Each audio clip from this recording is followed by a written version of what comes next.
Hello, नमस्कार, good morning friends.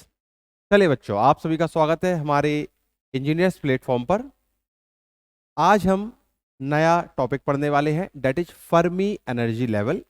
बहुत ही इंपॉर्टेंट टॉपिक है और थोड़ा सा बच्चे से टफ भी मानते हैं, है ना। बच्चों को लगता है कि टफ टॉपिक है, बट बच्चों मैं आपको श्योरिटी के साथ बोल सकता हूं, अगर आप इस लेक्चर को ध्यान से देखेंगे तो आपके मोस्ट ऑफ द एग्जाम में जो क्वेश्चन आते हैं वो कवर हो जाएंगे। मैं वापस से बोलता हूं, अगर आप इस लेक्चर को, थ्योरी लेक्चर को, ये हमारी थ्योरी क्लास है जिसमें हम सब्जेक्ट, कौन सा सब्जेक्ट पढ़ रहे हैं, बेसिक इलेक्ट्रॉनिक्स की थ्योरी कवर कर रहे हैं। तो आप अगर इसको पढ़ेंगे तो आपके most of the question will be cover in the exam. जो एग्जाम में आने वाले वो क्वेश्चन कवर हो जाएंगे, ठीक है। चलो, हमारा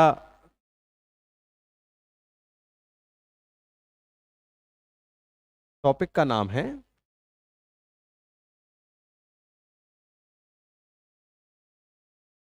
फर्मी एनर्जी। फर्मी एनर्जी बोलता हूं पहले मैं, ठीक है, फर्मी एनर्जी। तो फर्स्ट जो इसमें हमें समझना है, that is Fermi Dirac function. ध्यान से सुनते चले बच्चे।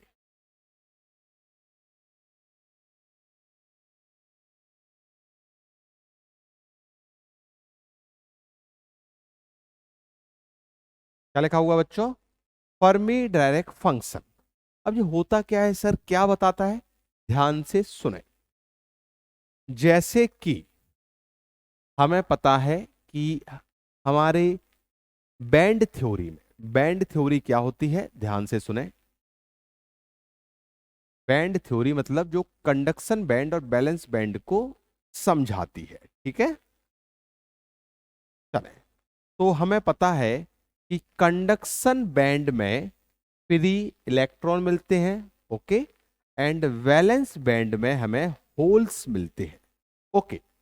तो अब आपको एक बात और समझनी है, ध्यान से सुने। क्या? कि जो हमारे कंडक्शन बैंड में इलेक्ट्रॉन मिलने वाले हैं वो एक लेवल पर मिलेंगे। सुनते चलना बच्चों ध्यान से। लेवल मतलब कंडक्शन बैंड के अंदर, कंडक्शन बैंड के अंदर एनर्जी लेवल होते हैं, इन्हें हम स्टेट्स बोलते हैं। क्या बोलते हैं? स्टेट। दिख रहा है बच्चों? दिख रहा है? ठीक है। तो मैं क्या बोल रहा हूं, कंडक्शन बैंड के अंदर एनर्जी स्टेट्स होती हैं, अलग अलग एनर्जी स्टेट पर इलेक्ट्रॉन मिलते हैं। वापस से बोलता हूं, जैसे हमें पता है ए वाली एक्सिस जो है, बाई एक्सिस पर एनर्जी बताते हैं, तो इसकी सबसे मिनिमम एनर्जी क्या है? कंडक्शन बैंड की मिनिमम एनर्जी ईसी होती है, बैलेंस बैंड की मैक्सिमम एनर्जी ई भी होती है। तो मैंने क्या बोला, ध्यान से सुने। मैंने बोला है कि कंडक्शन बैंड में अलग अलग एनर्जी लेवल हैं, अलग अलग लेवल को एनर्जी स्टेट्स बोलते हैं, और उन स्टेट्स पर इलेक्ट्रॉन मिलते हैं। हो सकता हो कहीं इस पर मिले, कहीं इधर मिले, कहीं इधर मिले, ठीक है ना। तो अब आपको ये भी बात समझ में आ रही होगी कि हर एक एनर्जी का, आप देखो जैसे जैसे ऊपर जा रहे हो, हर एक एनर्जी स्टेट्स की एक फिक्स एनर्जी है। जैसे सपोज करो ईसी की वैल्यू, 2 इलेक्ट्रॉन वोल्ट है। सपोज मान लिया मैंने ईसी की वैल्यू 2 इलेक्ट्रॉन वोल्ट है, तो फर्स्ट एनर्जी स्टेट जो आई है उसकी एनर्जी मान लेता हूं मैं, फिक्स नहीं है, 2.1 इलेक्ट्रॉन वोल्ट होगी। अगली एनर्जी स्टेट है, इसकी वैल्यू है 2.2 इलेक्ट्रॉन वोल्ट। तो क्या समझ में आया? हमने केवल अभी इतनी सी बात सीखी। अभी ये मैंने जो आपको बता रहा हूं ये भूल जाओ, केवल मैं आपको जो बता रहा हूं उसको ध्यान से देखो। क्या बताया मैंने इधर आपको कि कंडक्शन बैंड के अंदर अलग अलग एनर्जी स्टेट्स होते हैं, अलग अलग एनर्जी लेवल होते हैं जिन पर इलेक्ट्रॉन मिलता है। इसी तरह बैलेंस बैंड के अंदर भी अलग अलग एनर्जी लेवल होते हैं जिस पर हमें होल मिलते हैं, जिस पर हमें होल्स मिलते हैं। बात क्लियर हो रही है? बात क्लियर हो रही है? जिस पर हमें होल्स मिलते हैं, यहां पर भी अलग अलग एनर्जी स्टेट्स होती है, ठीक है, जिस पर हमें होल्स मिलते हैं। यहां पर क्या मिलते हैं आपको? यहां पर आपको होल्स मिलते हैं, अलग अलग एनर्जी स्टेट, इस पर होल मिलते हैं, ठीक है। अब यहां पर बात है स्टेट्स की, तो मैं एक बात और बता दूं, एनसी, एनसी ऊपर लिख देता हूं, NC is the density of its states in conduction band. जो कंडक्शन बैंड में स्टेट मिल रही है उसकी डेंसिटी, डेंसिटी, तो मैं लिख देता हूं what is the NC, NC the density of state, energy states है ना, density of states in conduction band पर मीटर क्यूब पर इलेक्ट्रॉन वोल्ट। ठीक है, डेंसिटी जो इधर हमने बोला एनर्जी की स्टेट्स है उनकी डेंसिटी को एनसी से बताते हैं। और इसी तरह एनवी, इसी तरह एनवी क्या आएगा, एनवी होगा density of states, density of states in valence band. तो जो हमारे कंडक्शन बैंड में डेंसिटी है एनर्जी स्टेट्स की, एनर्जी लेवल की, वो उसको एनसी से बताते हैं। और जो बैलेंस बैंड में एनर्जी स्टेट्स हैं उनकी डेंसिटी को एनवी से बताते हैं। ये बात तो क्लियर हुई? ठीक है, चलें अब हमारे जो फॉर्मूला, जो हमने थ्योरी लिखी हुई है, अब उस पर आते हैं। ठीक है, ये बात क्लियर हुई। और एक बात मैं बार-बार से बोल रहा हूं कि हर एक एनर्जी स्टेट की एक फिक्स एनर्जी है ना, एनर्जी स्टेट जैसे मैं बोला ना इसकी 2.1 है, 2.2, इसी तरह ऊपर जाते जा रहा हूं एनर्जी स्टेट्स की एनर्जी बढ़ती जा रही है। इधर एनर्जी स्टेट्स की एनर्जी देखो नीचे आ रहा हो तो घट रही है। ठीक है, आपको पता है इस एक्सिस पर एनर्जी है। ठीक है, वेरी गुड। अब ये हमें फर्मी डायरेक्ट फंक्शन क्या बताता है इसको समझते हैं। ये क्या बताता है,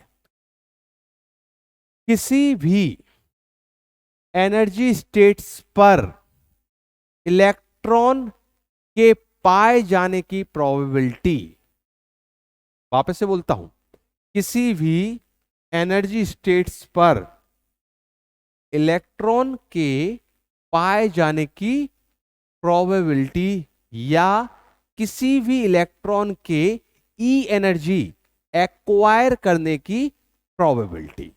मैं वापस से हिंदी में समझाता हूं। कोई भी इलेक्ट्रॉन अगर इस एनर्जी स्टेट पे आएगा तो इसकी क्या प्रोबेबिलिटी है। अगर कोई एनर्जी कोई इलेक्ट्रॉन इस एनर्जी स्टेट पे आएगा तो उसकी प्रोबेबिलिटी या किसी भी इलेक्ट्रॉन की कोई एनर्जी एक्वायर करने की प्रोबेबिलिटी, दोनों एक ही बात है। अगर मैं बोलूं एनर्जी इस लेवल पर है, अलग इलेक्ट्रॉन इस एनर्जी लेवल पर है तो इसकी इस पर प्रोबेबिलिटी, या इलेक्ट्रॉन की ए एनर्जी 2.1 इलेक्ट्रॉन एनर्जी एक्वायर करने की प्रोबेबिलिटी। ध्यान से सुने, वापस से बोलता हूं, किसी भी इलेक्ट्रॉन की एनर्जी स्टेट पर पाए जाने की प्रोबेबिलिटी को हम फर्मी डायरेक फंक्शन से बोलते हैं।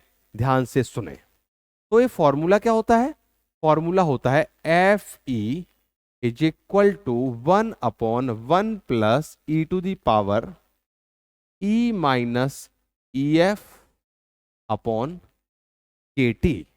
ठीक है, तो ये फॉर्मूला आपको बहुत सारी चीजें बताने वाला है, ध्यान से सुनते चलें। ठीक है, ध्यान से सुने, बड़े मन लगा के सुने। इससे क्वेश्चन आया हुआ है बच्चों, इससे आपको एसएससी में क्वेश्चन मिलेंगे, यूपी पीसीएल में मिलेंगे, बहुत सारे एग्जाम में इससे क्वेश्चन मिलेंगे। मैंने आपको जैसे ही बोला है कि थोड़ा सा अच्छा क्वेश्चन बनाना हो तो फर्मी एनर्जी में डाल देते हैं वो। हाँ भाई, तो ये हमारा फॉर्मूला है प्रोबेबिलिटी का। क्या प्रोबेबिलिटी बता रहा है ये, कि कोई भी इलेक्ट्रॉन किस एनर्जी स्टेट पर मिलेगा। अब इसको जरा सा और अलग तरीके से बोलते हैं, है ना, बोलने का तरीका। क्वेश्चन कैसे भी आ सकता है। क्वेश्चन ऐसा आया था एक एग्जाम में, मुझे याद है, कि एफ ई क्या बताता है या फर्मी डायरेक फंक्शन क्या बताता है, किसी भी एनर्जी स्टेट पर इलेक्ट्रॉन के पाए जाने की प्रोबेबिलिटी बताता है। इसी को दूसरे तरह से बोलें, किसी इलेक्ट्रॉन के एनर्जी, ई एनर्जी, कोई भी ई एनर्जी को एक्वायर करने की प्रोबेबिलिटी बताता है। तीसरा, ध्यान से सुने, या ये बताता है कि फर्मी एनर्जी लेवल के ऊपर या नीचे इलेक्ट्रॉन के पाए जाने की प्रोबेबिलिटी। ठीक है, तीन अलग अलग तरीके से आप इसको बोल सकते हो। ठीक है, क्या बोला तीसरा वाला, फर्मी एनर्जी लेवल के रिस्पेक्ट में, ऊपर नीचे इसके रिस्पेक्ट में इलेक्ट्रॉन के पाए जाने की प्रोबेबिलिटी। आप बोलोगे सर आप इलेक्ट्रॉन ही बोले जा रहे हो, आपने बोला होल के बारे में बताता, होल के लिए तो आप बोल ही नहीं रहे हो। ध्यान से देखें, Fe पूरे इलेक्ट्रॉन के बारे में बताता है, और अगर मैं 1 - Fe लिख दूं तो ये केवल होल के बारे में बताता है। वापस से बोलता हूं, Fe इलेक्ट्रॉन के पाए जाने की प्रोबेबिलिटी किसी भी इलेक्ट्रॉन स्टेट पर, Fe क्या बताएगा, किसी भी इलेक्ट्रॉन की एनर्जी स्टेट पर पाए जाने की प्रोबेबिलिटी, और 1 - Fe किसी भी होल की इधर ईवी में, इधर बैलेंस बैंड में पाए जाने की प्रोबेबिलिटी अलग अलग एनर्जी स्टेट्स पर। ठीक है, तो आपको Fe और 1 - Fe दोनों को कंबाइंड रूप में फर्मी डायरेक्ट फंक्शन बोलते हैं। ठीक है, चलें अब इस फॉर्मूले का थोड़ा सा पोस्टमार्टम करते हैं, इसमें क्या क्या लिखा हुआ है वो समझते हैं। ठीक है, इस फॉर्मूले में क्या क्या लिखा हुआ है वो समझते हैं। तो मैं आपको अगले पेज पर आते हैं तो जरा सा और अच्छा समझ में आएगा। मैं फॉर्मूला वापस से लिख रहा हूं, ध्यान से देखें। फर्मी डायरेक्ट फंक्शन का फॉर्मूला था Fe is equal to 1/1 + e⁻ EF upon kT। ठीक है, सिंपल एक फॉर्मूला लिखा है, दिख रहा है बच्चों, दिख रहा है, हाँ दिख रहा है। चलें तो अब इस फॉर्मूले में जरा सा एनालिसिस करते हैं। पहले तो ये किस किस में क्या क्या लिखा है, कि कांस्टेंट है, ठीक है, Boltzmann constant, T is the temperature in degree kelvin, EF Fermi energy level, ठीक है, K हमारा कांस्टेंट है, Boltzmann constant, T is the temperature in degree kelvin, EF is the Fermi energy level, Fermi energy level, दिख रहा है बच्चों, छोटे छोटा तो ही लिखा है, ठीक है, थोड़ा सा बड़ा लिख देता हूं मैं, EF is the Fermi energy level बोल देता हूं, और E, what is the E? E वो एनर्जी है जिस पर बताना है हमें कि कोई भी इलेक्ट्रॉन होगा कि नहीं होगा, प्रोबेबिलिटी पता करनी है। तो बच्चों जरा सा एक केस देखते हैं, ध्यान से देखें। पहले हम केस नंबर फर्स्ट लेते हैं, केस फर्स्ट लेते हैं, और टेम्परेचर को यहां पर हम 0 डिग्री केल्विन ले रहे हैं। केस फर्स्ट में टेम्परेचर 0 डिग्री केल्विन है। अब इसके अंदर भी दो केस आएंगे, ए और बी। केस फर्स्ट जब टेम्परेचर 0 डिग्री केल्विन है, केस फर्स्ट जब हमारा टेम्परेचर 0 डिग्री केल्विन है, ध्यान से समझें, इंपॉर्टेंट है, ये आपको थोड़ा सा टफ लग सकता है बच्चों, पर मैं बोल रहा हूं इससे क्वेश्चन आते हैं, और थोड़े से आप जो अच्छे लेवल के क्वेश्चन है वो यहां से आपको मिलेंगे, ठीक है, थोड़े से, ज्यादा नहीं। हाँ भाई, तो टेम्परेचर 0 डिग्री केल्विन है, अब T इसमें पुट कर दो, और हमें कुछ इससे कंक्लूजन निकालना है। तो कंक्लूजन निकालने के पहले आप लोग हमें एक बात बताओ, कंक्लूजन निकालने के पहले एक बात बताओ, e⁻∞ और e⁻∞ की वैल्यू क्या होती है? e⁻∞ की वैल्यू सबको पता है इनफाइनाइट होती है, और e⁻∞ की वैल्यू 0 होती है, ठीक है। अब हम अपने इस केस में आते हैं। अब हम पहला केस के अंदर ए वैल्यू ले रहे हैं, E is greater then EF। इसका मतलब क्या लिखा हुआ है ये? इसका मतलब ये लिया हुआ है कि आप जो एनर्जी स्टेट्स मान रहे हो फर्मी एनर्जी के ऊपर है, फर्मी एनर्जी लेवल के ऊपर है। मतलब हम क्या निकालना चाह रहे हैं? हम निकालना चाह रहे हैं कि 0 डिग्री केल्विन पर कोई ऐसी एनर्जी स्टेट जो कि फर्मी एनर्जी लेवल के ऊपर है, उस पर इलेक्ट्रॉन मिलेगा कि नहीं, या क्या प्रोबेबिलिटी है। बात समझ में आई? वापस से बोलता हूं, मैंने क्या बोला कि 0 डिग्री केल्विन पर अगर कोई energy state Fermi energy state के ऊपर है, तो उस पर इलेक्ट्रॉन मिलने की क्या प्रोबेबिलिटी है, वो ये बताने वाला है। अब हम फॉर्मूले में आ जाते हैं, फॉर्मूले में पुट कर दो, सभी वैल्यू फॉर्मूले में पुट कर दो, जरा फटाफट देखो तो फटाफट देखो जरा, 1 प्लस ए ई greater than E minus F, ये ई ग्रेटर देन ई एफ है, तो आपको एक बात समझ में आ गई, ऊपर हमें पॉजिटिव वैल्यू मिलेगी, है ना, ध्यान से देखें, क्लियर है ना, और यहां पर पॉजिटिव वैल्यू मिलेगी, ध्यान से देखें, यहां से जो मैंने बोला है वो देखें, कुछ पॉजिटिव वैल्यू मिलेगी ई माइनस ई एफ और अपॉन में 0, और आपको पता है ए क्या देगा, देखो जरा ध्यान से देखो, ए पॉजिटिव वैल्यू क्यों लिख दिया, क्यों आपने ए केस माना है, E is greater then E F, तो ये positive value divide by 0 plus इधर क्या आ गया, ई की पावर इंफिनिटी आ गया, और हमने देखा है ई की पावर इंफिनिटी इंफिनिटी देता है, और आंसर आ गया 0।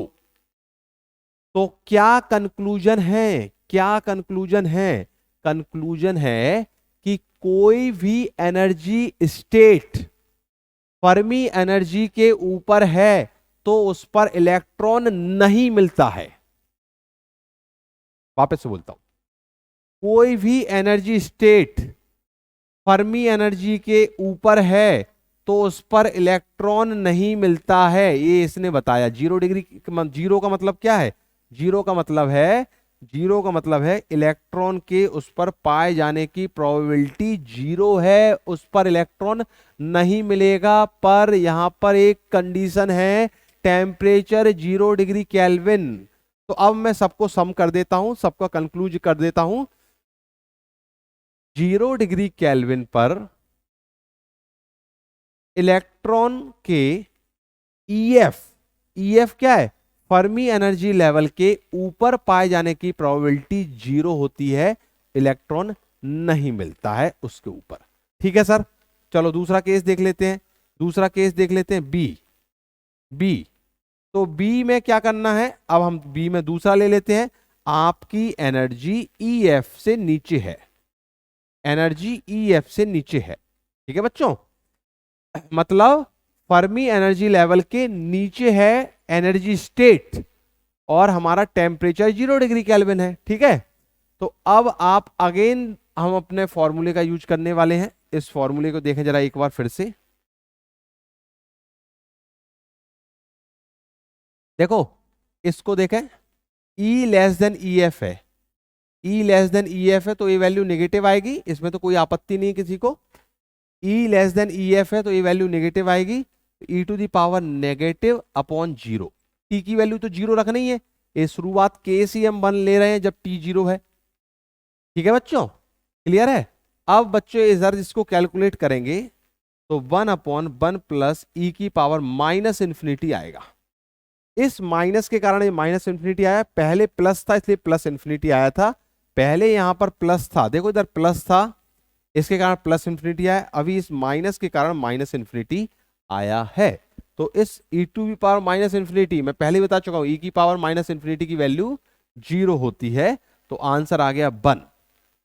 इसका मतलब क्या है, इसका मतलब है कि कोई भी एनर्जी स्टेट अगर फर्मी एनर्जी से नीचे है, कोई भी एनर्जी स्टेट अगर फर्मी एनर्जी से नीचे है, ध्यान से सुने, तो उस पर इलेक्ट्रॉन 100% मिलेगा।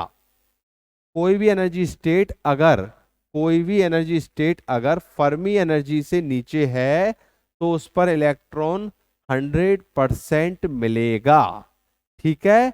और इसके साथ एक कंडीशन है, 0 डिग्री केल्विन की बात हो रही है, 0 डिग्री केल्विन पर ये दोनों हमने कंक्लूजन जो बोले हैं, ये दोनों कंक्लूजन कब बोले हैं, तब टेम्परेचर 0 डिग्री केल्विन है, ठीक है। तो 0 डिग्री केल्विन पर अगर एनर्जी स्टेट फर्मी एनर्जी से ऊपर है, इलेक्ट्रॉन नहीं मिलता है, एनर्जी स्टेट फर्मी एनर्जी के लेवल के नीचे है, 100% इलेक्ट्रॉन मिलता है। तो इसके बेस पर, इस पूरी गाथा के बेस पर क्या आप एक, क्या आप एक कैरेक्टरिस्टिक्स ड्रॉ कर सकते हो, देखें जरा ध्यान से देखें,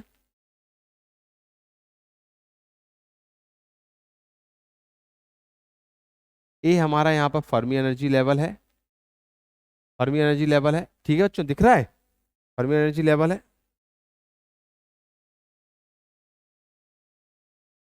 देखें,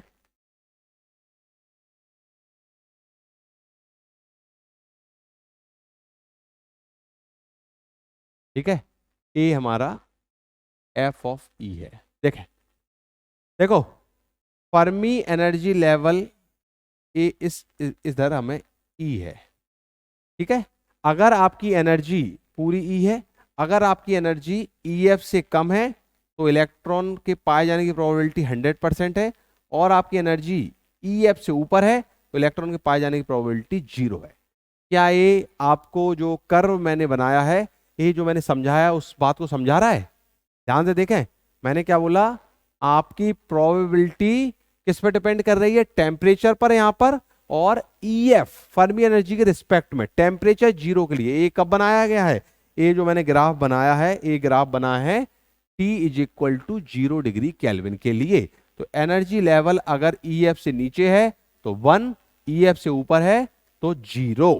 ठीक है, अब केस सेकंड लेते हैं। केस सेकंड जब हमारा T 0 डिग्री केल्विन नहीं है। जब T 0 डिग्री केल्विन नहीं है, बहुत सारों के मन में आ रहा होगा सर अब T 0 डिग्री केल्विन हटा दें, कोई दिक्कत नहीं है। केस हमारा सेकंड है जब T is not equal to 0 degree Kelvin. T 0 degree Kelvin नहीं है। अब क्या होगा सर? अब क्या होगा? अब बस ध्यान दें, अब इसमें उस फॉर्मूले को हम वापस से लेके आते हैं। सबसे पहला इसमें भी हम केस ले लें, पहला केस ले लेते हैं। इसके अंदर भी ए, अगर एनर्जी जस्ट बराबर हो जाए ईएफ के, है ना। पहला केस लिया था 0 डिग्री केल्विन, इसके अंदर ए और बी। अब हम सेकंड केस ले रहे हैं T not equal to 0 degree Kelvin. इस फॉर्मूले का ही यूज करेंगे। इस फॉर्मूले को वापस लिख देता हूं, ठीक है। फॉर्मूला क्या था हमारा एफ ई का? फॉर्मूला क्या था? F E is equal to 1/1 plus E to the power E minus E F upon K T. ठीक है, अब ए, ई और ई एफ बराबर ले रहे हैं, इस फॉर्मूले में रखो जरा। टेम्परेचर अब कुछ भी हो सकता है, टेम्परेचर 0 डिग्री केल्विन नहीं है। F of E is equal to 1/1 plus E to the power, E और ई एफ बराबर है तो ई टू दी पावर 0 आ गया, किसी की पावर 0, 1/2, 50%। तो इसका मतलब क्या है?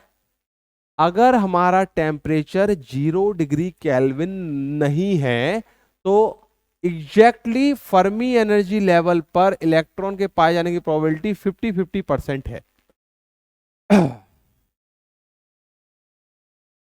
समझ में आया क्या लिखा हुआ है? क्या लिखा है बच्चों कि अगर फर्मी एनर्जी लेवल पर हम बात करें तो इलेक्ट्रॉन 50% प्रोबेबिलिटी के साथ मिलता है, टेम्परेचर 0 डिग्री केल्विन नहीं है। और बी केस माने बी, अगर हमारा energy level Fermi energy level से नीचे है तो पूरी वैल्यू अगर आप उसमें पुट करोगे तो आप देखोगे इलेक्ट्रॉन के इधर पाए जाने की प्रोबेबिलिटी ग्रेटर देन 50% मिलेगी। और तीसरा केस, अगर एनर्जी लेवल ईएफ से ऊपर है तो इलेक्ट्रॉन के पाए जाने की प्रोबेबिलिटी लेस देन 50% होती है। क्या लिखा हुआ है बी और सी पे? क्या लिखा हुआ है एक बार फिर से पढ़ लें। बी पर लिखा हुआ है अगर एनर्जी लेवल, अगर हमारा एनर्जी लेवल ईएफ से कम है, अगर एनर्जी लेवल ईएफ से कम है तो इलेक्ट्रॉन के पाए जाने की प्रोबेबिलिटी 50% से ज्यादा होती है ना। और हमारा एनर्जी लेवल ईएफ से ज्यादा है, अगर एनर्जी लेवल ईएफ से ज्यादा है तो उस एनर्जी लेवल पर इलेक्ट्रॉन के पाए जाने की प्रोबेबिलिटी 50% से कम होती है। ठीक है क्या? ई क्या है? वो एनर्जी लेवल जिस पर इलेक्ट्रॉन के पाए जाने की प्रोबेबिलिटी की हम बात कर रहे हैं। तो अब सर इसको जरा बना के दिखा दो, इसको बना के दिखा दो आप। जैसे अभी आपने उधर बनाया है, अभी बना देते हैं, अभी बना देते हैं। ध्यान से देखें बच्चों, जरा ध्यान से देखें।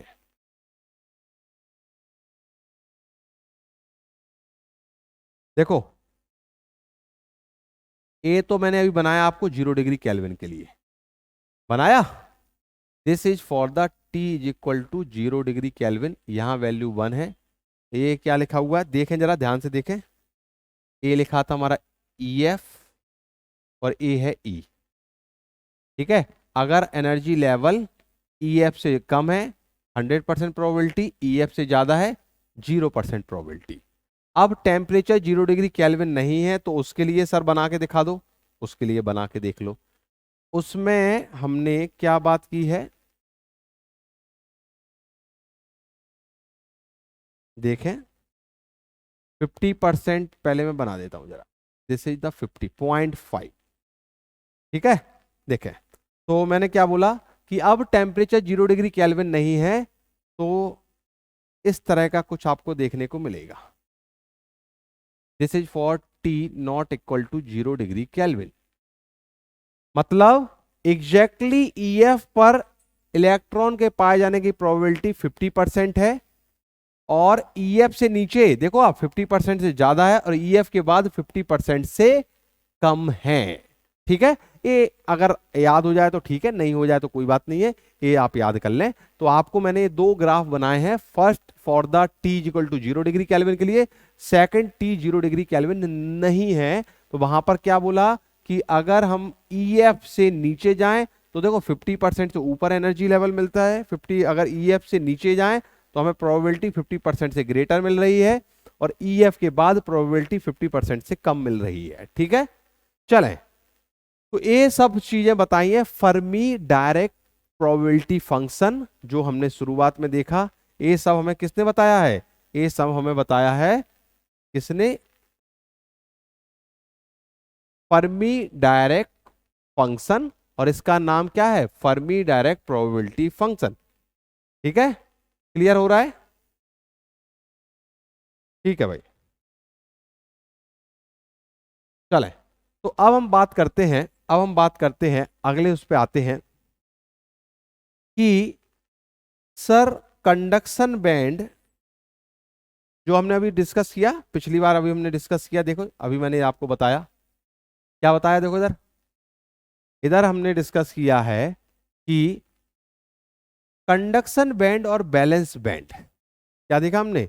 कंडक्शन बैंड और बैलेंस बैंड में हमें इधर कंडक्शन बैंड में फ्री इलेक्ट्रॉन मिल रहे हैं अलग अलग एनर्जी स्टेट पर, और बैलेंस बैंड में हमें बैलेंस बैंड में होल मिल रहे हैं अलग अलग एनर्जी स्टेट पर। यहां मैंने आपको एक बात बता दी कि जो एनसी है वो डेंसिटी ऑफ स्टेट्स है इन कंडक्शन बैंड, तो कितने ध्यान से देखें, हाँ भाई, तो मैंने क्या बताया, हेलो, हाँ, तो हम बात कर रहे थे कि कंडक्शन बैंड में इलेक्ट्रॉन कितने मिलेंगे वो पता करना है, ठीक है ना। Concentration of electron in conduction band important है, इसी तरह concentration of hole in valence band important है, फॉर्मूले याद रखना है, ठीक है ना बच्चों। चलें, तो हम अब अगला जो पढ़ने वाले हैं, एक पूरा डेरिवेशन है, but we don't require to do derivation, हमें डेरिवेशन करने की कोई आवश्यकता नहीं है, हम डायरेक्ट फॉर्मूले याद रखेंगे तो हमारा काम चल जाएगा, या आप कंक्लूजन समझ लें, ठीक है। तो हम क्या पढ़ रहे हैं? Concentration of electron in conduction band. देखिए मैं लिख देता हूं पहले,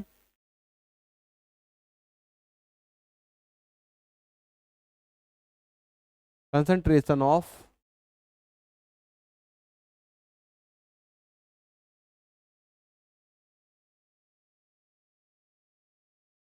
एक minute,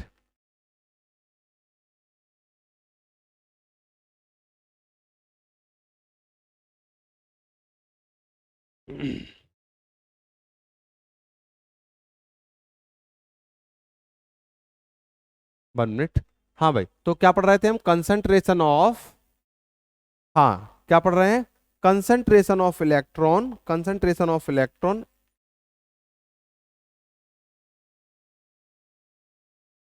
concentration of electron in conduction band. जो हमने बात की कि कंडक्शन बैंड में इलेक्ट्रॉन मिलते हैं, कंडक्शन बैंड में इलेक्ट्रॉन मिलते हैं तो उनका कंसंट्रेशन कितना होता है, कंसंट्रेशन कितना होता है उसका एक फॉर्मूला निकाला गया है, हमको डेरिवेशन करने की जरूरत नहीं है, केवल आप देखें electron concentration is equal to N is equal to N C, बहुत इंपॉर्टेंट फॉर्मूले बच्चों याद रखना है। इलेक्ट्रॉन कंसंट्रेशन स्मॉल एन से बताया, N C E to the power minus E C minus E F upon K T, ठीक है। एन बराबर एन सी डॉट ई की power E C minus E F upon K T, electron concentration है। अब आपको NC क्या है, अभी आपको बताया what is the NC. NC इसमें क्या है, एनसी अभी मैंने क्या बताया, density of energy states in conduction band. हमने क्या डिस्कस किया था, अभी याद दिला देता हूं, याद दिला देता हूं, देखें ध्यान से देखें। कंडक्शन बैंड ए है, बैलेंस बैंड ए है। मैंने अभी आपको क्या बोला था, अभी हमने क्या डिस्कस किया है कि कंडक्शन बैंड के अंदर बहुत सारे एनर्जी स्टेट्स होते हैं अलग अलग, जिन पर इलेक्ट्रॉन मिलता है। इसी तरह बैलेंस बैंड के अंदर भी बहुत सारी एनर्जी स्टेट्स होती है जिस पर होल मिलता है। तो NC is the density of states. What is the NC, NC is the density of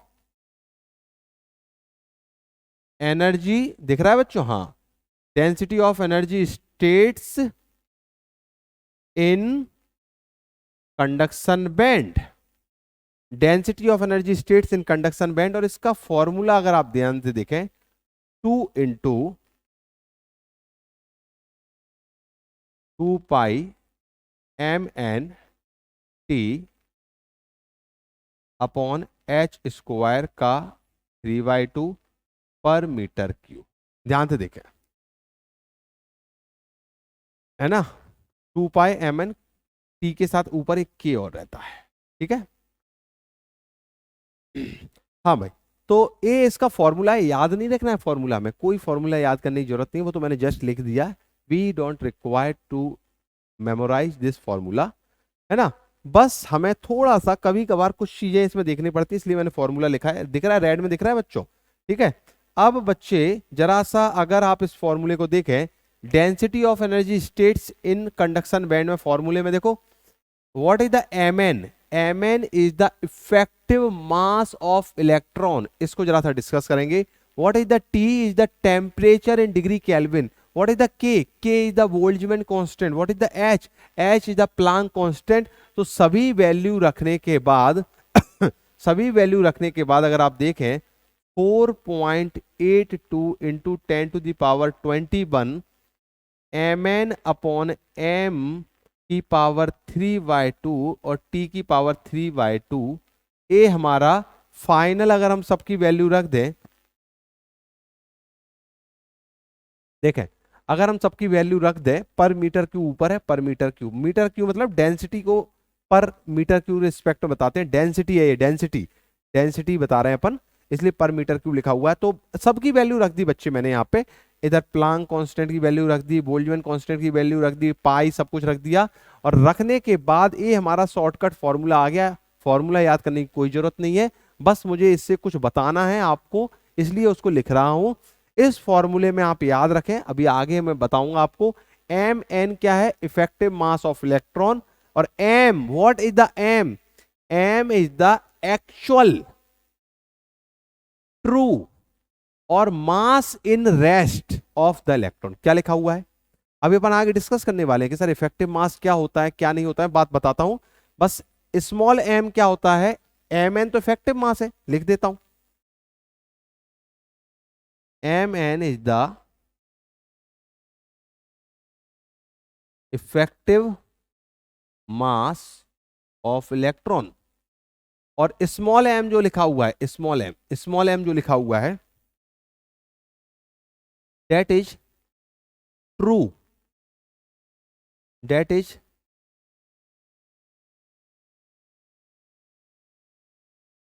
actual। और जब हमारा इलेक्ट्रॉन रेस्ट कर रहा है तब, तो true actual mass of electron, mass of electron. अभी इसमें क्या अंतर होता है अभी बताता हूं। वैसे होता कितना है, ट्रू मास कितना होता है इलेक्ट्रॉन को, 9.1 into 10⁻⁻31 kilogram. This is the actual mass, true mass, और when mass electron in rest, ये उसका मास है। इफेक्टिव मास क्या होता है हम डिस्कस करेंगे। तो अभी आपने concentration of electron conduction band में देखा, तो कंडक्शन बैंड में कितने इलेक्ट्रॉन मिलेंगे टोटल, वो इस फॉर्मूले ने बताया। और ये फॉर्मूला याद रखना, आगे आने वाला है, इसको याद कर लेना, ये जरूरी है, इसको याद करना है, ये याद नहीं करना है, ये नहीं करना है याद, आपको जरूरत नहीं है, बस मुझे इससे कुछ बताना है आगे, इसलिए मैं इसको लिखा रहा हूं। इस फॉर्मूले को अभी मैं आगे फिर से बताऊंगा, याद रखना, इससे कुछ मुझे रिलेट करना है, but this formula must be memorize. Okay, now next in the similar way, जैसे आपने अभी क्या निकाला, इलेक्ट्रॉन कितने मिलेंगे कंडक्शन बैंड में, उसी तरह होल कितने मिलने वाले हैं बैलेंस बैंड में, निकाल सकते हैं। होल कितने मिलने वाले हैं बैलेंस बैंड में, तो मैं क्या लिखूं, concentration of hole, concentration of hole, concentration of holes in valence band, concentration of holes in valence band. तो होल्स कितने मिलेंगे वैलेंस बैंड में, उसके लिए अगर मैं फॉर्मूला बोलूं, अगर उसके लिए फॉर्मूला बोलूं, सिंपल सी बात है, होल्स मतलब पी की बात करें, एन वी डॉट ई की power minus E F minus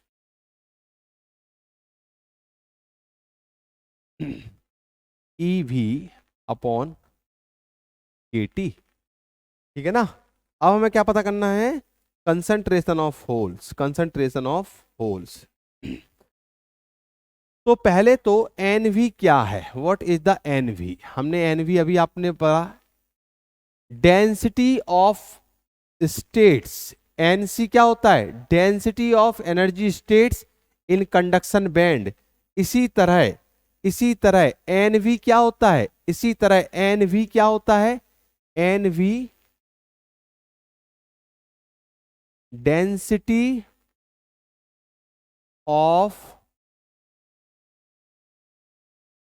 energy states, density of energy states in valence band. Valence band में इलेक्ट्रॉन की जो बैलेंस बैंड में जो एनर्जी स्टेट्स हैं उनकी क्या डेंसिटी है, वो एनवी ने बताया।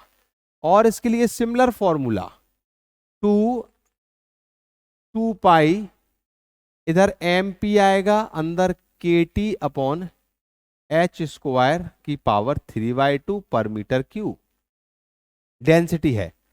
देखो पिछली बार में एम एन आया था, सब कुछ सिमिलर था, पिछली बार में देखो फॉर्मूले में यहां पर एम एन था, बाकी सब कुछ सिमिलर था, यहां पर एम पी आ गया। What is the M P, M P क्या है, जैसे वो इफेक्टिव मास ऑफ इलेक्ट्रॉन था, this is the effective mass of hole, effective mass of whole.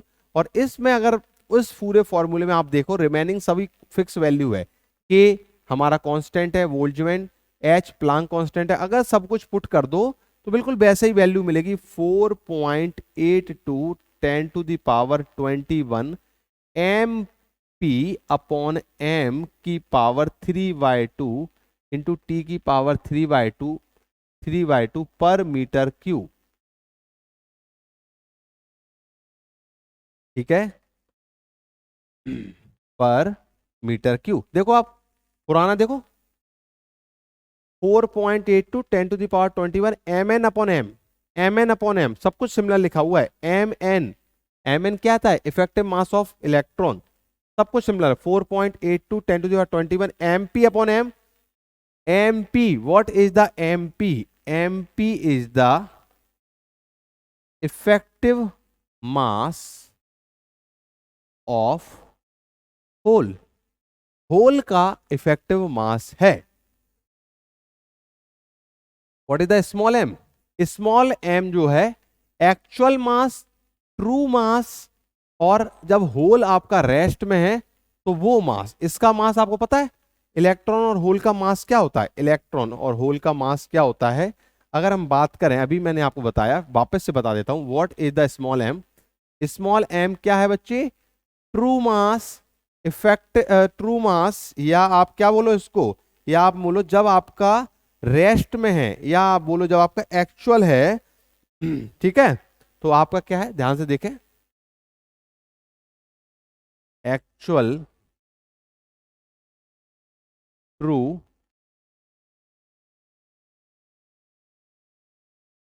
मास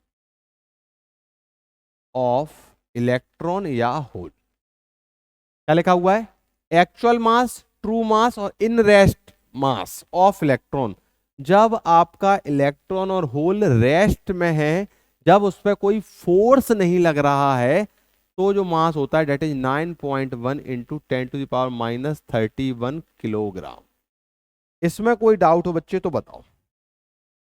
तो सर इफेक्टिव मास क्या होता है? इफेक्टिव मास को समझ लेते हैं जरा, क्योंकि ये बार बार आपको आगे परेशान करने वाला है। M N is the effective mass of electron और M P is the effective mass of hole. चल इसको समझते हैं। सिंपल सी बात है, बड़ी सिंपल बात है बच्चों। मैं यहां पर अभी खड़ा हूं, कोई भी फोर्स मुझ में नहीं लग रहा है, ना ऊपर की साइड ना नीचे की साइड। और मेरे नीचे जब मैं खड़ा हूं, मेरे नीचे सपोज एक बेइंग मशीन है, वेट मशीन है जिस पर मैं खड़ा हूं, और वो मेरा वेट बता रही है 70 किलोग्राम, 70 केजी मेरा वेट है। कौन सा? एक्चुअल, ट्रू और इन द रेस्ट। रेस्ट का मतलब है मुझ पे अभी कोई फोर्स नहीं लग रहा है। अब जब मैं ऊपर की तरफ फोर्स लगेगा मेरे पे, ध्यान से सुने, अभी एक्चुअल मास तो मेरा 70 है, 70 है। अब मुझे में ऊपर की तरह कोई मुझे खींच रहा है और मेरी मशीन नीचे रखी हुई है, तो बताओ मेरा मास जो होगा वो कम होगा कि नहीं होगा? बिल्कुल। अगर मुझे कोई ऊपर की तरफ खींच रहा है और अब जब आप मुझे नीचे से नापोगे तो आपको 70 से कम मिलेगा। और इसके उल्टा मैं खड़ा हूं और कोई मुझे नीचे की तरफ धक्का दे और नीचे ही वेट मशीन रखी हुई है, तो मेरा मास 70 से ज्यादा होगा। तो आप देख रहे हो, एक बार मेरा मास कम आया, एक बार मेरा मास ज्यादा आया। तो डिपेंड कर रहा है फोर्स कहां पर लग रहा है। इट मे बी कि आपका जो इफेक्टिव मास है, इसको मास को क्या बोलोगे? इफेक्टिव मास, है ना। मास को क्या बोलोगे? इफेक्टिव मास की बात हो रही है जब कोई भी पार्टिकल, चाहे वो इलेक्ट्रॉन हो चाहे होल हो, वो फ्री नहीं है, उन पर कोई फोर्स लग रहा है। They are in the force, उस पर कोई फोर्स फील कर रहे हैं। और जब वो फोर्स फील करते हैं तो उनका मास एक्चुअल मास से अलग हो जाता है, उसको हम इफेक्टिव मास बोलते हैं। इसलिए ये एम एन और एम पी आता है। और एक और बात बता दूं कि इफेक्टिव मास जो होता है किसका? होल का, हमेशा ज्यादा होता है इलेक्ट्रॉन के इफेक्टिव मास से। Effective mass of hole is greater than effective mass of electron. इसमें कोई आपत्ति विपत्ति हो तो बताएं, क्यों होता है सर ऐसा? क्योंकि होल जो है बैलेंस बैंड में मिलता है, और आपको पता है बैलेंस बैंड में ये छोटे छोटे मैंने बना दिए, देखो इधर, this is the conduction band, this is the valence band. और होल कहाँ मिलता है बच्चों? होल आपको पता है, होल मिलते हैं बैलेंस बैंड पे। अब बैलेंस बैंड में अकेले होल तो रहते नहीं है, होल के साथ साथ बॉन्ड रहते हैं, कोवेलेंट बॉन्ड, और जिसके कारण फोर्स ज्यादा लगता है, जिसके कारण इनका इफेक्टिव मास ज्यादा होता है। इसके विपरीत बात करें हम किसकी? इलेक्ट्रॉन कहाँ मिलते हैं? कंडक्शन बैंड में। और कंडक्शन बैंड में केवल इलेक्ट्रॉन ही रहते हैं, तो इन पर फोर्स कम लगता है, इसलिए इनका इफेक्टिव मास इनका कम होता है। और इसी से कंसेप्ट आता है, मैंने पहले भी बताया आपको, मोबाइलिटी का कंसेप्ट बताया था कि mobility of hole is less than of mobility of the electron. Electron की मोबाइलिटी ज्यादा होने का कारण ही यही है क्योंकि उसका मास कम होता है। सिंपल सी बात है, जो हल्का फुल्का इंसान होगा बच्चों, वो ज्यादा दौड़ सकता है। मोबाइलिटी का मतलब क्या है? कितनी जल्दी मूव करना, एक प्लेस से दूसरे प्लेस जाना। How the charge carrier can flow inside the material, कितनी फास्ट मूव करना, हाउ फास्ट। ठीक है, तो इसलिए इलेक्ट्रॉन की मोबाइलिटी ज्यादा होती है। इसलिए आपने सुना होगा कि एन टाइप मटेरियल आप ज्यादा प्रेफर करते हो। इसलिए आपने सुना होगा कि जो करंट का पार्टिसिपेशन है उसमें किसका पार्टिसिपेशन ज्यादा होता है? करंट में दो पार्टिसिपेशन होते हैं सेमीकंडक्टर में आप सुनते हो कि इलेक्ट्रॉन के कारण भी करंट मिलता है, होल के कारण भी करंट मिलता है, बट ज्यादा आपको करंट मिलेगा किसके कारण? इलेक्ट्रॉन के कारण। इलेक्ट्रॉन डोमिनेटिंग होता है तो इलेक्ट्रॉन का करंट ज्यादा मिलता है। और अगर आपने सिलिकॉन और जर्मेनियम के मोबाइलिटी भी देखी होगी तो मोबाइलिटी ऑलमोस्ट डबल होती है।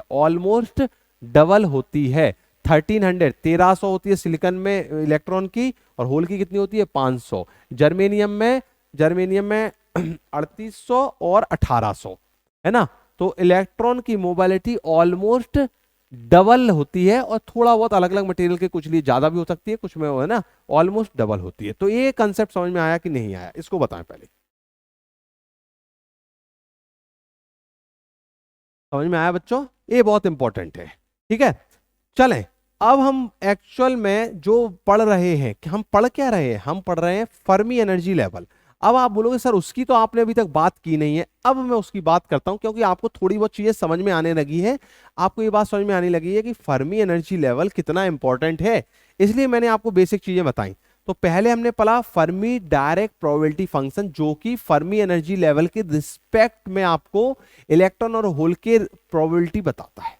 फिर हमने बारा कि इलेक्ट्रॉन और होल कितने होते हैं कंडक्शन बैंड में और बैलेंस बैंड में, उसके फॉर्मूले पढ़े। और मैंने आपको क्या बोला कि दो फॉर्मूले इंपॉर्टेंट है, एक तो ये वाला फॉर्मूला इंपॉर्टेंट है जो आपको याद रखना है, और दूसरा ये वाला इंपॉर्टेंट है जो आपको याद रखना है।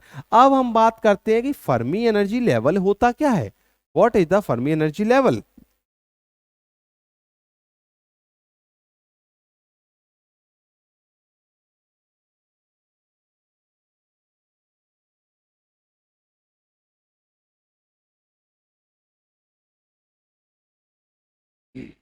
देखें, फर्मी एनर्जी लेवल एक एनर्जी है। फर्मी एनर्जी लेवल मतलब एक एनर्जी का लेवल, मतलब एक एनर्जी है। तो डेफिनेशन की बात करें, it is the maximum kinetic energy of electron at 0 degree Kelvin. क्या समझ में आया? क्या समझ में आया? वापस से बोलता हूं, it is the it is क्या पढ़ रहे हैं? Fermi energy level.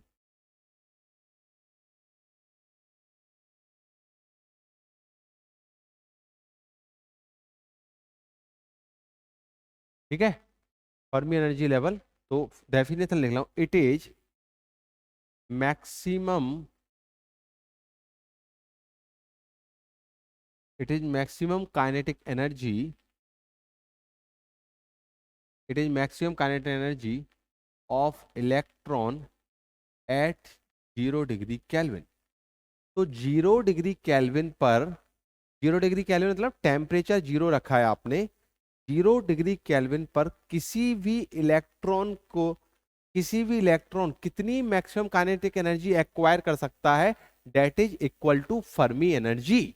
और एनर्जी मतलब एक लेवल। देखो, अब आपको बात, आप सर ये एनर्जी और एनर्जी लेवल आप बोल क्या रहे हो बार बार? बच्चों अभी मैंने आपको बताया, ध्यान से देखें बच्चों।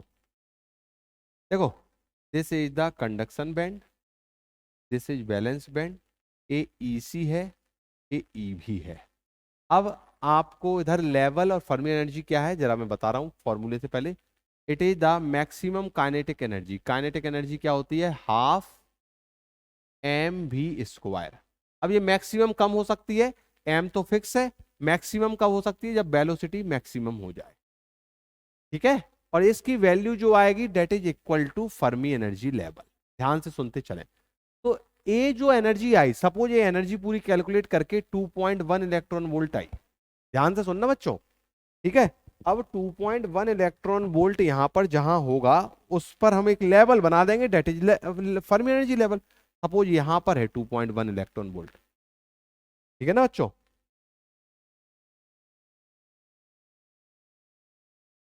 ठीक है, ध्यान से देखें।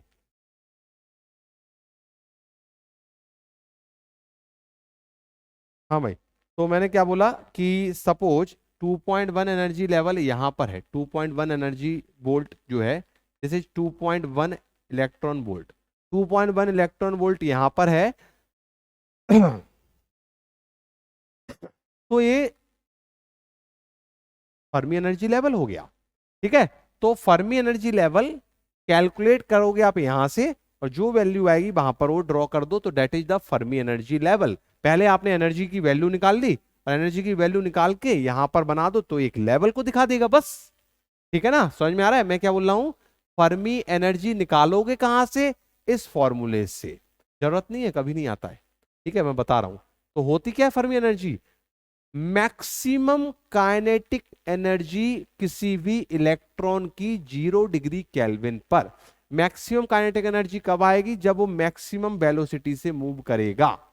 ठीक है, तो इस वैल्यू को, इस पूरे फॉर्मूले को कैलकुलेट करके आप जो निकालोगे डेट इज इक्वल, आप इसको इधर पुट कर दो, इसे लेवल से बता दो और उस लेवल को फर्मी एनर्जी लेवल बोलते हैं। और फ्रॉम दिस फॉर्मूला, इस फॉर्मूले से आप मैक्सिमम वेलोसिटी भी निकाल सकते हो।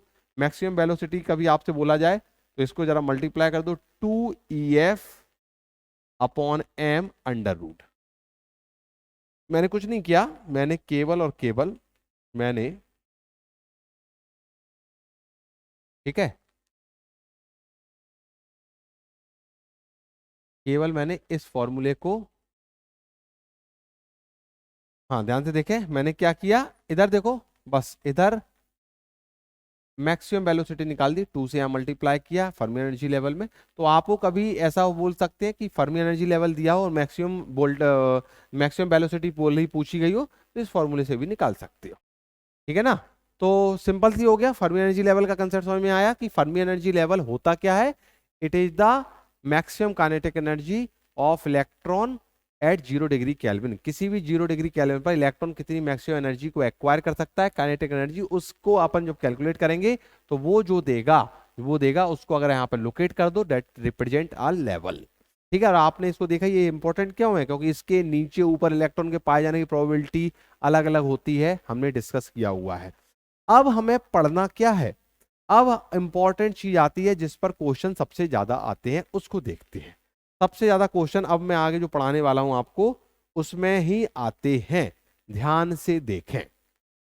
हमने दो तरह के सेमीकंडक्टर पढ़े हैं, एक तो हमने पढ़ा है इंट्रिंसिक सेमीकंडक्टर, है ना, और दूसरे पढ़े हमने एक्सट्रिंसिक सेमीकंडक्टर। इंट्रिंसिक सेमीकंडक्टर क्या होता है? इंट्रिंसिक सेमीकंडक्टर क्या होता है बच्चों? आपको पता है प्योर सेमीकंडक्टर जो हमारा होता है, जैसे कि सिलिकॉन और germanium, that is intrinsic semiconductor. और एक्सट्रिंसिक सेमीकंडक्टर क्या होते हैं? एन टाइप और P type semiconductor, that is extrinsic semiconductor. अब हम क्या पढ़ने वाले हैं कि इन दोनों तरह के सेमीकंडक्टर में एक्चुअल में फर्मी एनर्जी लेवल कहां पर मिलता है, और फर्मी एनर्जी लेवल उन दोनों में कहां कहां मिलने के साथ साथ किस किस पर डिपेंड करता है। क्वेश्चन आता है, इन पर ही क्वेश्चन आपको मिलेंगे, बहुत इंपॉर्टेंट है, जरा इसको ध्यान से देखने वाले हैं अपन। चलें, तो अब हम बात करते हैं in intrinsic semiconductor Fermi energy level. In intrinsic semiconductor में फर्मी एनर्जी लेवल कहां मिलने वाला है, हम उसकी बात करते हैं। ठीक है, देखें बच्चे,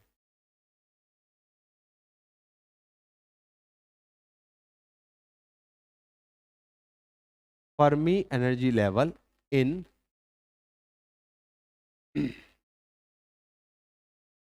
इंट्रिंसिक सेमीकंडक्टर। ठीक है, इंट्रिंसिक सेमीकंडक्टर में फर्मी एनर्जी लेवल कहां मिलने वाला है? देखो इसका डेरिवेशन होता है बच्चों, we don't require to do derivation.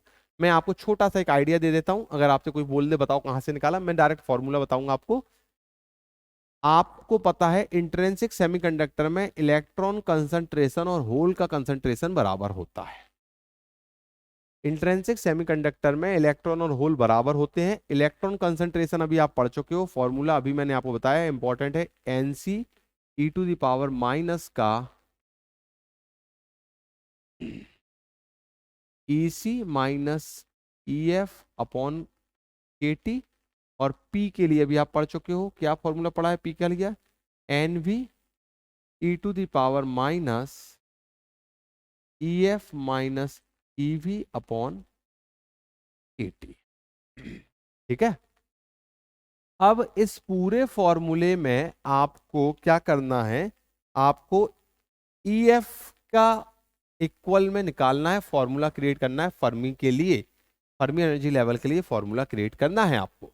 ठीक है, इस पूरे फॉर्मूले में अगर आप गुणा भाग करें, गुणा भाग मतलब इस NC को इधर ले जाएं, सब डिवाइड करें, सब कुछ करें, तो फर्मी एनर्जी लेवल का जो फॉर्मूला मिलने वाला है, ध्यान से देखें बच्चे, जो आपको याद करना है, EC plus EV by two minus का KT/2 log NC/NV।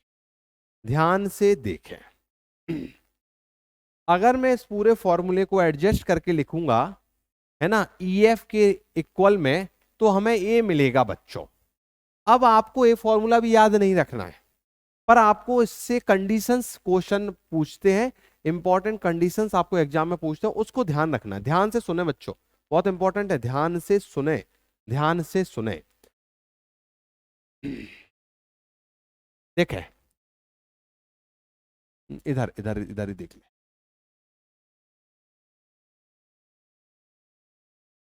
देखो, ए हमारा क्या होता है, कंडक्शन बैंड होता है, ए क्या होता है, बैलेंस बैंड होता है।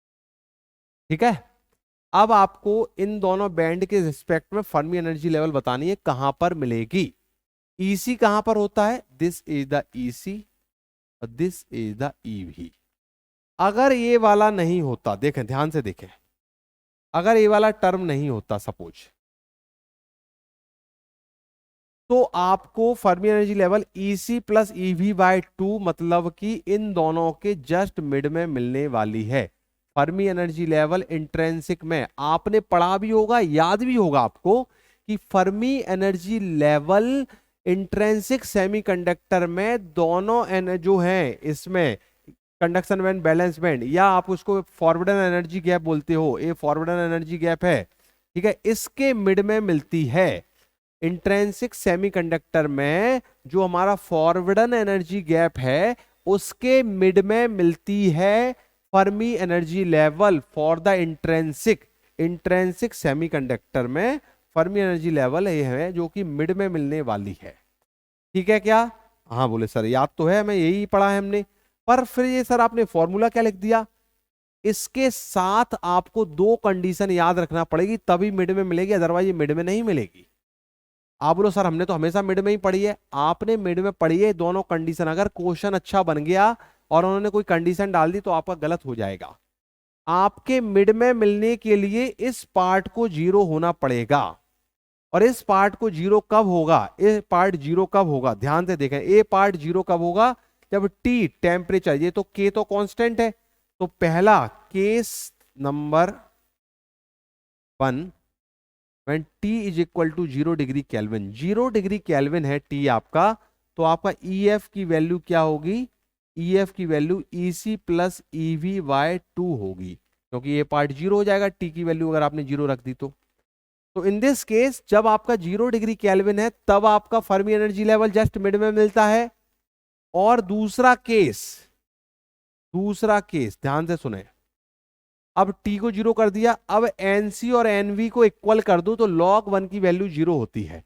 इसमें log 1 की वैल्यू जीरो कब होगी, जब NC इक्वल टू NV हो जाए, NC इक्वल टू NV हो जाए, NC और NV की वैल्यू बराबर हो जाए। अब जरा बच्चे वापस से पीछे आते हैं, जो मैंने आपको बताया, वापस से जरा पीछे आते हैं, जरा देखें जरा, this is value of NV, NV की वैल्यू में MP ऊपर दिख रहा है,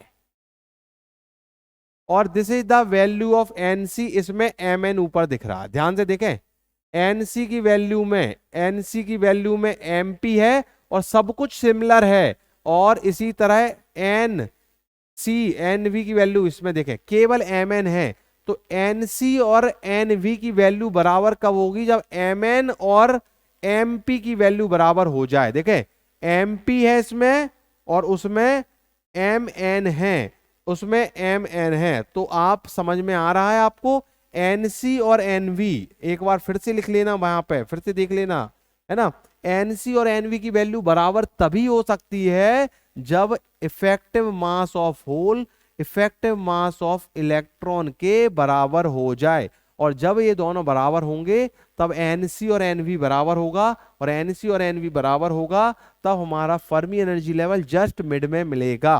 तो आपको मैंने दो केस बताए हैं, अगर ये दो केस होंगे तभी फर्मी एनर्जी लेवल मिड में मिलेगा, अदरवाइज नहीं मिलेगा। बट जरा मेरी बात को ध्यान से सुने, क्या कि अगर आपको क्वेश्चन में केवल इतना पूछा जाए कि in the intrinsic semiconductor Fermi energy level लाए, फर्मी एनर्जी लेवल कहां पर लाए करता है और कुछ भी नहीं बोला जाए, इन दोनों कंडीशन के बारे में कुछ भी नहीं बताया जाए, तो आप ये मान के चलें कि वो मान के चल रहे हैं कि ये 0 ही है।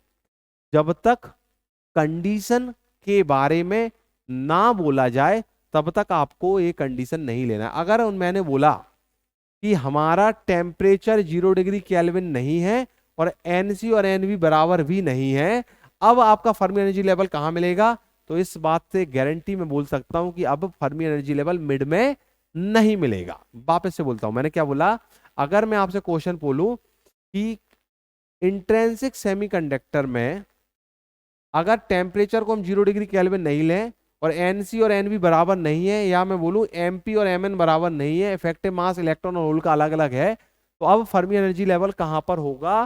तो अब फर्मी एनर्जी लेवल मिड में नहीं होगा, क्योंकि मिड में होने के लिए दोनों में से कोई एक कंडीशन फुलफिल होना चाहिए थी, या दोनों हो जाए। अंडरस्टैंड? तो इस केस में आपको ऑप्शन में फिर देखना पड़ेगा। अदरवाइज अगर कंडीशन की बात ही नहीं की गई है तो फिर तो कोई दिक्कत ही नहीं है, और मोस्ट ऑफ द क्वेश्चन में आपसे कंडीशन की बात ही नहीं करते हैं। वो तो बहुत अच्छा क्वेश्चन बन जाए जिन क्वेश्चन के बेस पर रैंक आती है। रैंक आती है मतलब समझ में आता है मैं क्या बोल रहा हूं?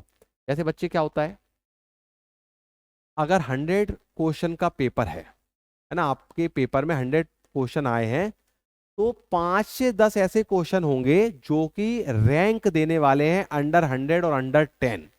कुछ ऐसे क्वेश्चन हैं जिनका स्टैंडर्ड इतना अच्छा है, आपके एसएससी जेई में या यूपी पीसीएल या जो भी एग्जाम आप दे रहे हो, उनमें कुछ क्वेश्चन का लेवल अच्छा है, और वो क्वेश्चन जिस बच्चे ने अटेम्प्ट किए हैं वो आपको अंडर 10 या अंडर 100 रैंक में लेकर आने वाले हैं।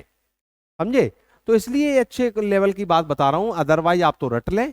अगर आपको समझ में आ जाए तो बढ़िया, और नहीं समझ में आए तो रट लें। क्या रटना है? जो कि मोस्ट ऑफ द पेपर 90% पेपरों में ही पूछा जाता है कि इंट्रिंसिक सेमीकंडक्टर में फर्मी एनर्जी लेवल कहां मिलता है? It is just mid, it is just mid of the energy gap. Energy gap के जस्ट मिड में मिलता है। ठीक है, चलें। इसी तरह हमें Fermi energy level N type में देखना है और फर्मी एनर्जी लेवल हमें पी टाइप सेमीकंडक्टर में देखना है। कहां? चलें, तो एन टाइप सेमीकंडक्टर की बात करते हैं। पहले एन टाइप सेमीकंडक्टर में फर्मी एनर्जी लेवल कहां मिलता है, इसको जरा ध्यान से देखेंगे।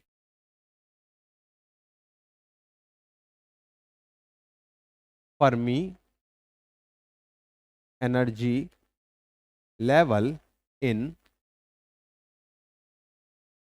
N type semiconductor. एन टाइप सेमीकंडक्टर में फर्मी एनर्जी लेवल कहां मिलेगा, इसको देखते हैं, और ये किस किस पर डिपेंड करेगा इसको भी देखते हैं। जरा ध्यान से देखना है। फॉर्मूला मैं आपको पहले ही बता चुका हूं कि इसको याद रखना है। फॉर्मूला मैं उसी फॉर्मूले को बाद में वापस से लिखता हूं। N equal to N C E to the power minus E C minus E F upon में के टी। इस फॉर्मूले को याद रख लें, क्योंकि आपको बार बार बार बार याद आएगा, बार बार आपको।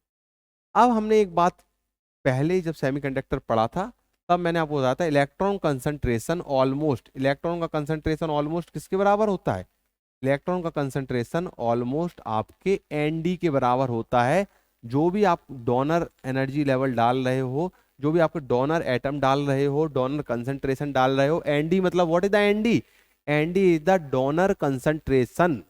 जो आपने डोनर एटम डाले उसके बराबर आपका ऑलमोस्ट एन होता है। ये मैंने आपको मास एक्शन लॉ के टाइटल से जो क्लास है उसमें समझाया हुआ है, उसको आप देखें। उस थ्योरी क्लास में मैंने इस बात को समझाया हुआ है कि एन एनडी के बराबर क्यों होता है। चले, अब इस पूरे फॉर्मूले को जरा सा एडजस्ट करके लिखना है, जिससे मुझे ऐसे ही फर्मी एनर्जी लेवल के फॉर्मूला निकालना है जैसे अपन ने इंट्रिंसिक में किया था। तो जरा फॉर्मूले को एडजस्ट करके लिखूंगा मैं। E F is equal to E C minus K T log N C upon N D. ए हमारा फॉर्मूला आया। E C minus K T log NC upon ND, इस फॉर्मूले से ही मैंने फॉर्मूला निकाला है, इसको एडजस्ट करके लिखा हुआ है। अब इस फॉर्मूले से हमें बहुत सारी चीजें मिलने वाली हैं, इसको जरा ध्यान से समझना। बहुत सारी चीजें मिलने वाली हैं, इससे ध्यान से समझना। पहले मैं इसको जरा सा आपको बैंड लेवल पे बता देता हूं, ध्यान से देखें।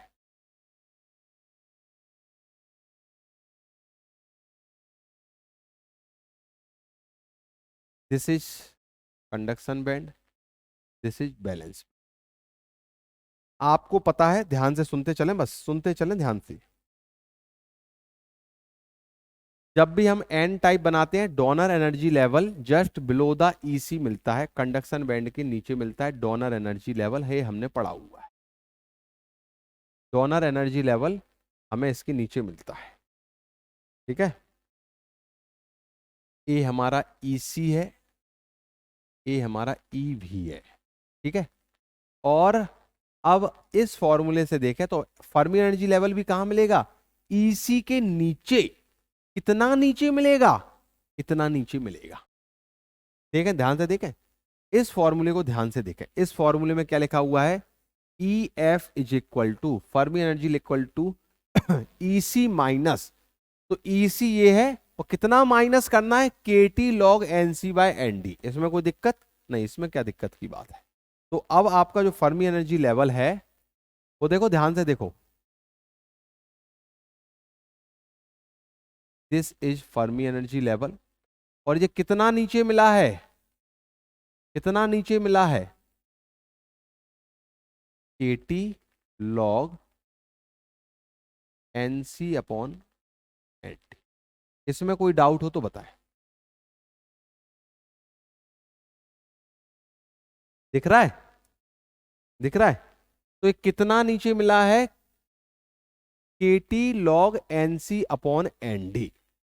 अब आपके दिमाग में बहुत सारे क्वेश्चन आने वाले हैं, सभी क्वेश्चनों का मैं निवारण निपटारा वन बाय वन करने वाला हूं, ध्यान से देखते चलो। पहली बात कि अगर टी की वैल्यू 0 कर दें, इसको 0 कर दूं मैं, अगर मैं इसको 0 कर दूं तो Fermi energy level just EC पर ही मिलेगा। जो फर्मी एनर्जी लेवल मूवेबल होता है, इधर फर्मी एनर्जी लेवल दो चीजों पर डिपेंड कर रहा है। फर्मी एनर्जी लेवल दो चीजों पर डिपेंड कर रहा है, एक तो डिपेंड कर रहा है टेम्परेचर पर और दूसरा डिपेंड कर रहा है डोपिंग पर। एनसी तो फिक्स, एनसी फिक्स है। क्यों, जैसे ही मटेरियल आप लोगे तो हर एक मटेरियल का डेंसिटी जो एनसी है, एनर्जी डेंसिटी है ना, इन द कंडक्शन बैंड, वो फिक्स है। तो अब आपका फर्मी एनर्जी लेवल कैसे मूव करेगा, फर्मी एनर्जी लेवल ऊपर भी जा सकता है, नीचे भी जा सकता है। It depends on temperature and doping. Fermi energy level कहां पर मूव करेगा, वो टेम्परेचर और डोपिंग पर डिपेंड करने वाला है, ठीक है सर, ओके। अब टेम्परेचर को आप घटा रहे हो और घटा के 0 डिग्री कर दिया तो आपका फर्मी एनर्जी लेवल ईवीएफ, देखो ध्यान से देखें, temperature is equal to 0 degree Kelvin. तो इधर से फर्मी एनर्जी लेवल आपका जो है वो ईसी के बराबर हो गया। अभी जो नीचे था ना ये, अब एग्जैक्टली इसके ऊपर आ गया ये, ठीक है ना, ईसी और ईवी बराबर हो गए। अब टेम्परेचर को बढ़ाओ सर, अगर टेम्परेचर को बढ़ाएं तो क्या होगा, जब टेम्परेचर बढ़ेगा, जब टेम्परेचर बढ़ेगा तो आप देखो ये वैल्यू पूरी बढ़ेगी, ये पूरी वैल्यू बढ़ेगी।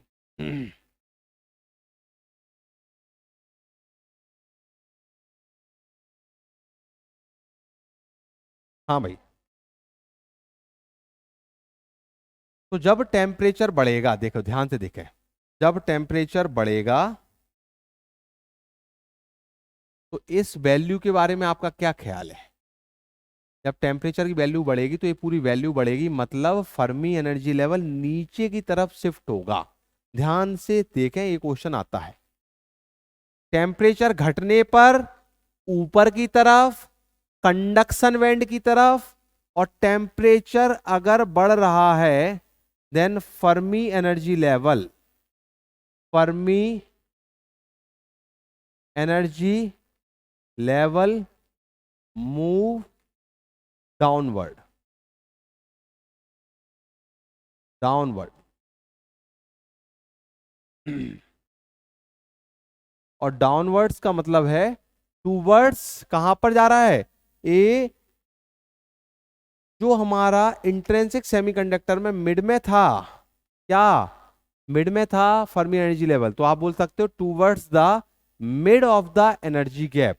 तो डाउनवर्ड आ रहा है तो Fermi energy level move downward, नीचे की तरफ आएगा। और नीचे की तरफ आपसे ये भी आता है ऑप्शन में कि फर्मी एनर्जी लेवल जो हमारे इंट्रिंसिक सेमीकंडक्टर के मिड में था फर्मी एनर्जी लेवल, उसके तरफ आ रहा है।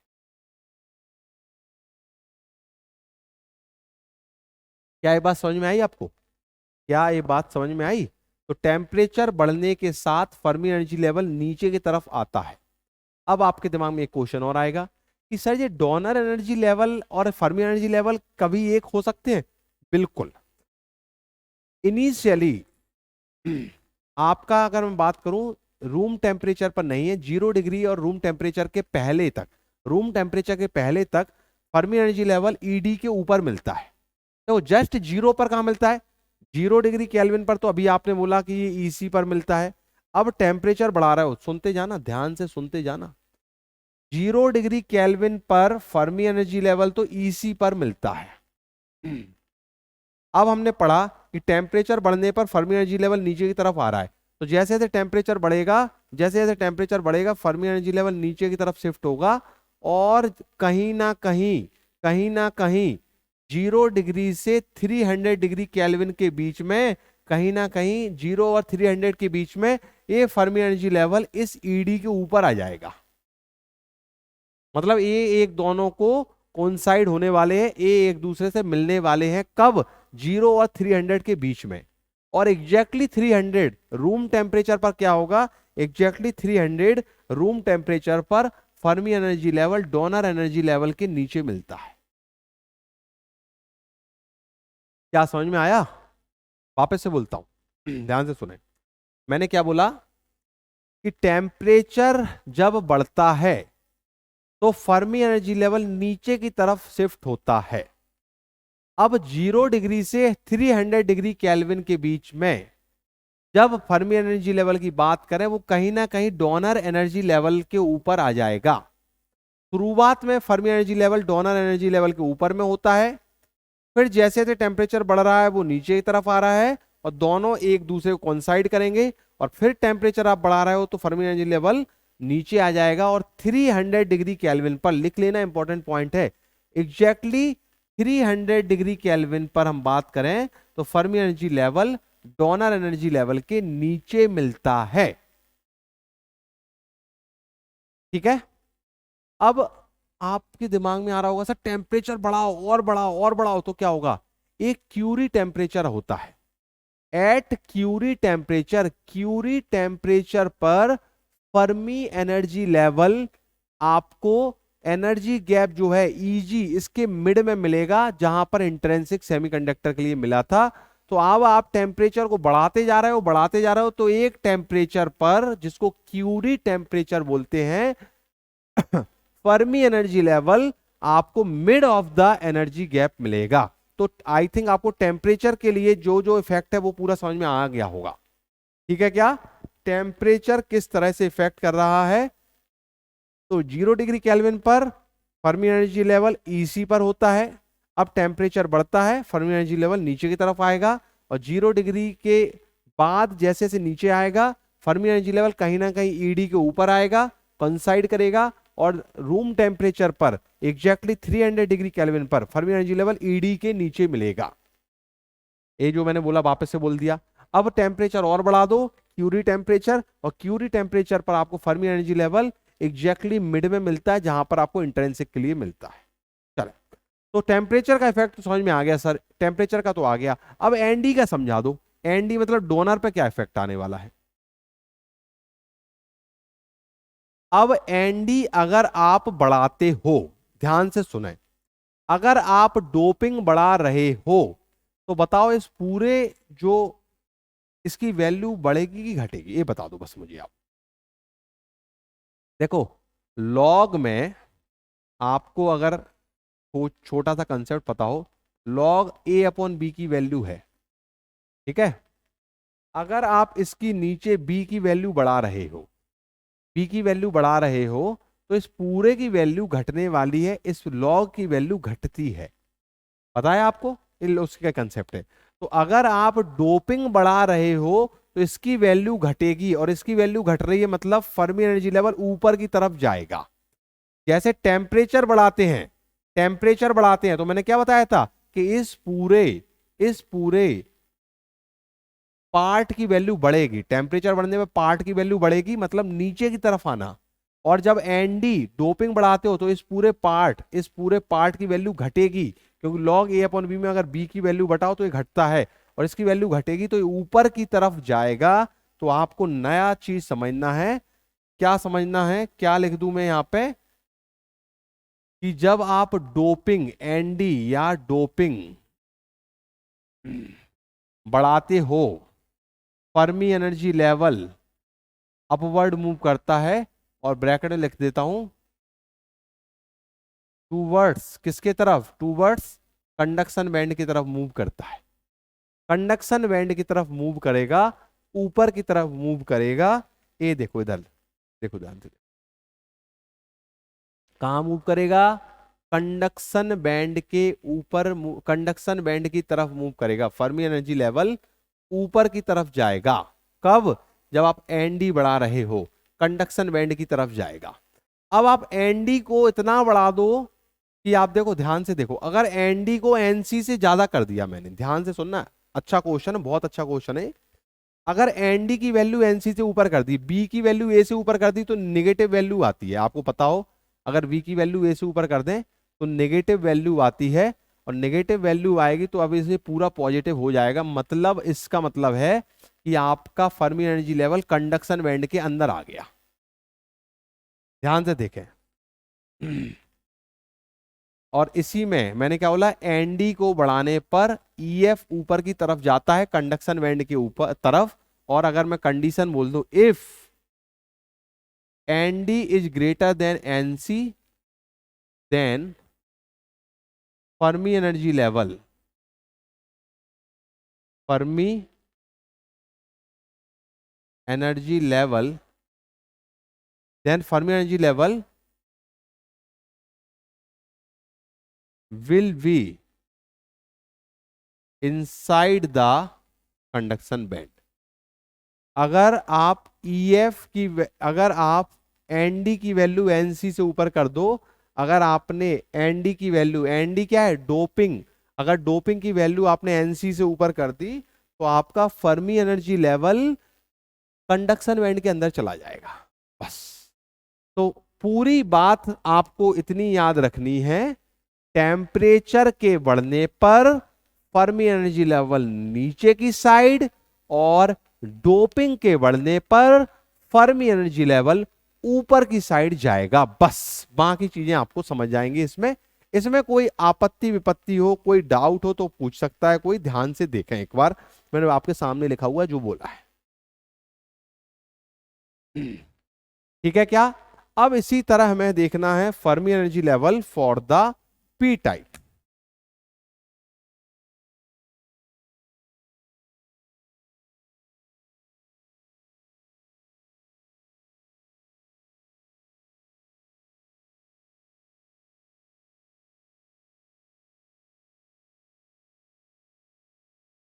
ठीक है, चले। तो अब Fermi energy level P type में कहां होगा, एन टाइप में देख लिया आपने, एन टाइप में just below the conduction band होता है। अब हम बात करते हैं Fermi energy level in P type.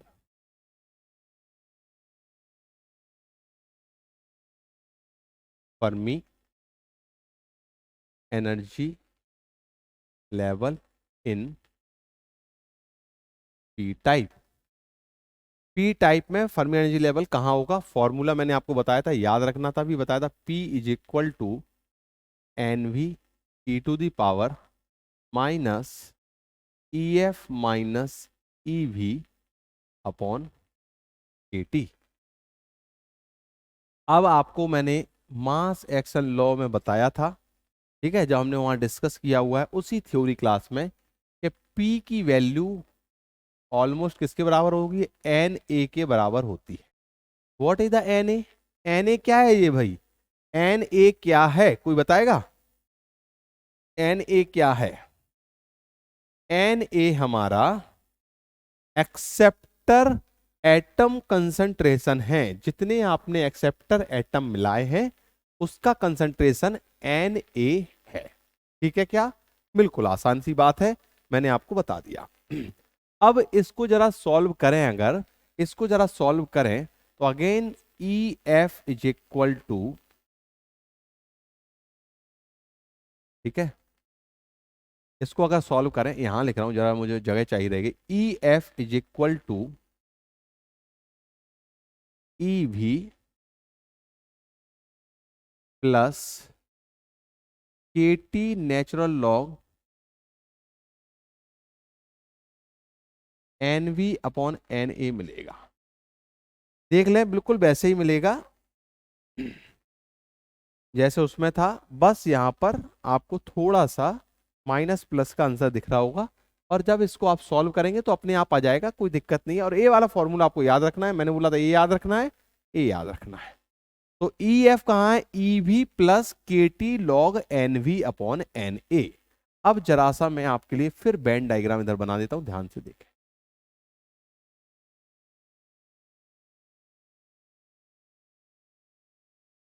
This is the valence band,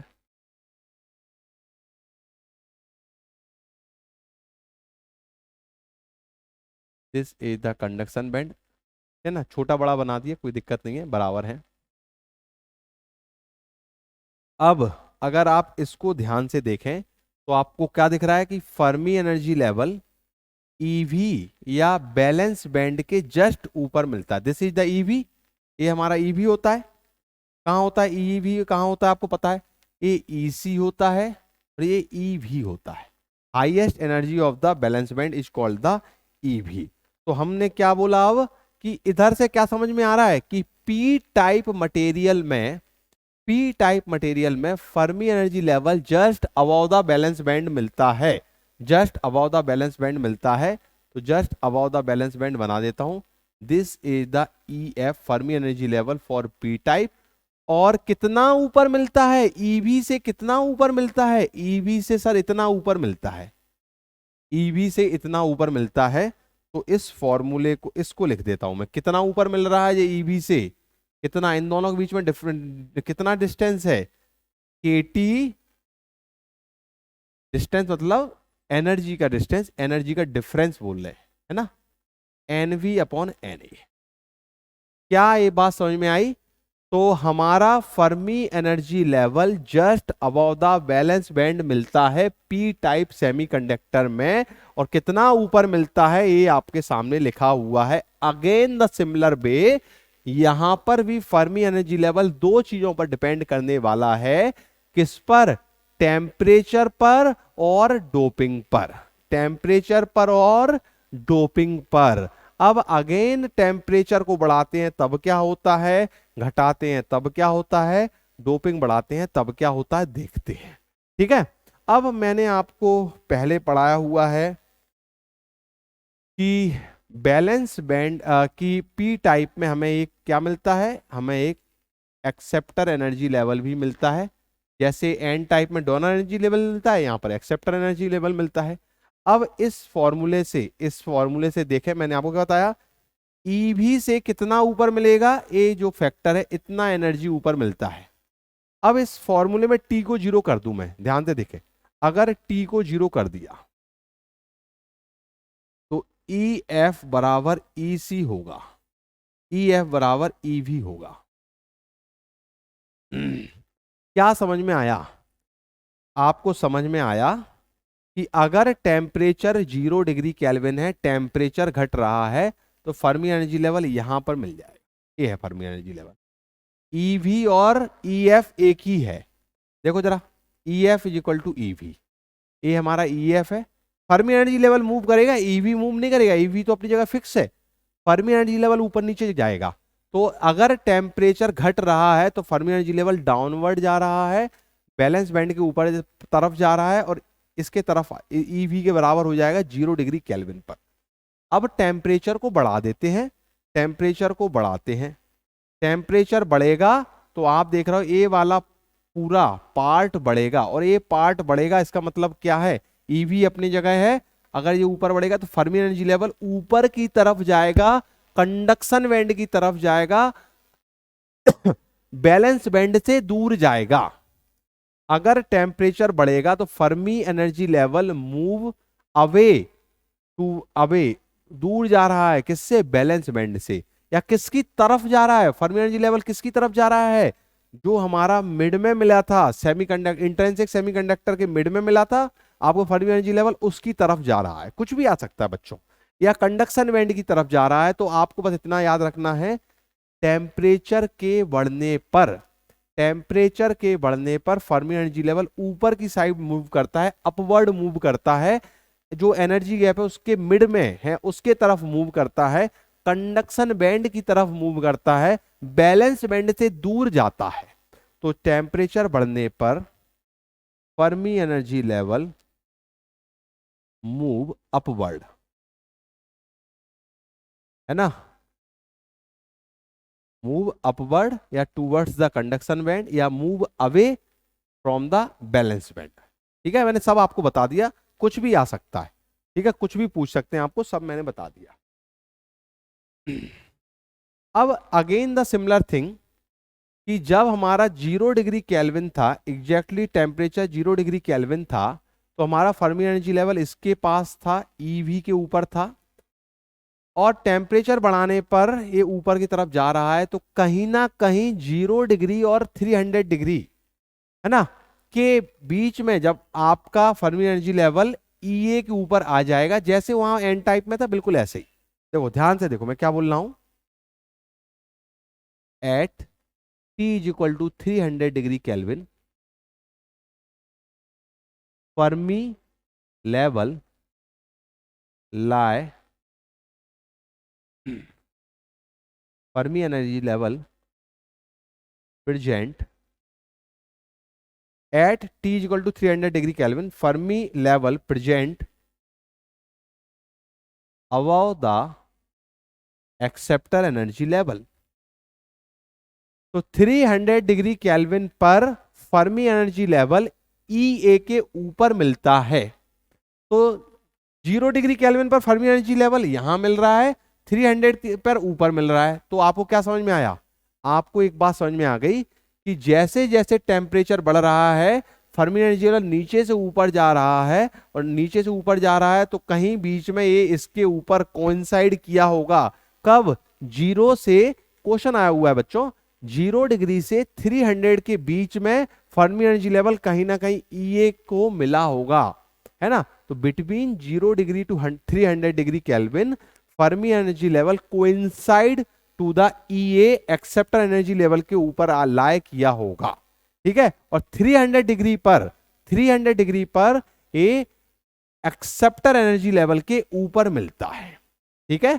तो बात समझ में आ गई, टेम्परेचर बढ़ने पर फर्मी एनर्जी लेवल ऊपर जाता है, कंडक्शन बैंड की तरफ जाता है, बैलेंस बैंड से दूर जाता है, मिड में किसके मिड में, हमारे एनर्जी गैप के मिड की तरफ जाता है। अगेन टेम्परेचर को बहुत ज्यादा बढ़ा दो, क्यूरी टेम्परेचर के बराबर, तो Fermi energy level at Curie temperature, याद रखना क्वेश्चन आया हुआ है, at Curie temperature Fermi energy level at the mid of the energy gap. ये पूरा एनर्जी गैप है यहां से यहां तक, आपको पता है एनर्जी गैप क्या होता है, EC माइनस EV। तो एनर्जी गैप के मिड में मिलता है, क्योंकि हमें पता है टेम्परेचर बढ़ने पर फर्मी एनर्जी लेवल ऊपर की तरफ जा रहा है, और एग्जैक्टली क्यूरी टेम्परेचर पर इन दोनों के मिड में EG/2 आपको फॉरवर्ड एनर्जी गैप के मिड में मिलेगा। अब टेम्परेचर का इफेक्ट तो सर समझ में आ गया, अब हमें डोपिंग का इफेक्ट समझना है,